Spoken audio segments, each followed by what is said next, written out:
Ayan, diretso na lang ako mag-vlog. So, kasi makulit siya. Gusto niya talaga ilagay. So, ang ginawa namin DIY. So, sa mga nakakaalam kung bakit ginagawa ko to at home.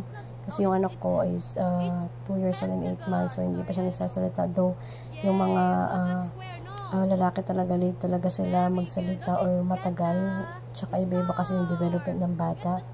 So, yun, tinitherapy ko siya. Pinagpapatherapy siya sa Play Matters at tinitherapy ko din siya. So, as you can see, nagbibigay ako ng instructions sa kanya na ilagay lahat ng shapes na alam niya kung saan ilalagay dyan sa mga nakalagay na empty, sa empty na lagayan or just sa square na yan.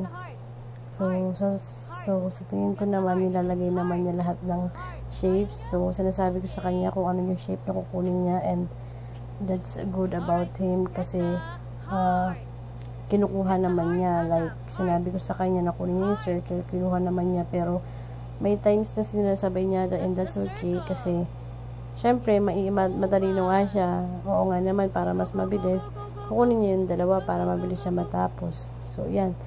Nagbabanggit ako sa kanya kung anong shape na kukunin niya, at napaka galing ng baby ko kasi talagang kabisado niya na, kasi before talagang parang wala siyang naririnig, hindi niya ako pinapakinggan.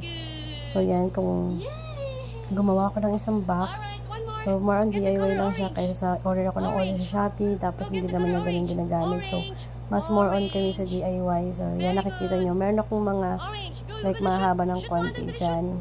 Nasa turtle yan. So, yan, mga colors. So, 2 colors lang para mas mabilis niya makuha, ma-memorize, or para hindi siya maguluhan. So, gumawa ko ng butas, tapos nilagyan ko ng colors kung asan yung orange at yung green.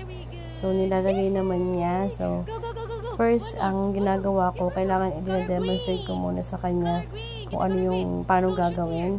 At sasabihin ko kung anong color kapag nalilito siya sa color.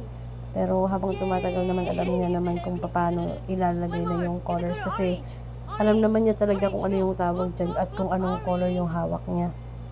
So, yan. Ang galing niya rin sa letter. So, tinatanong ko siya kung anong letter yan. Yun lang po. Mag-subscribe po sa aking channel. At don't forget to like and share. At i-click ang bell button para palagi kang updated sa aming mga videos. Thank you. Bye! Very good.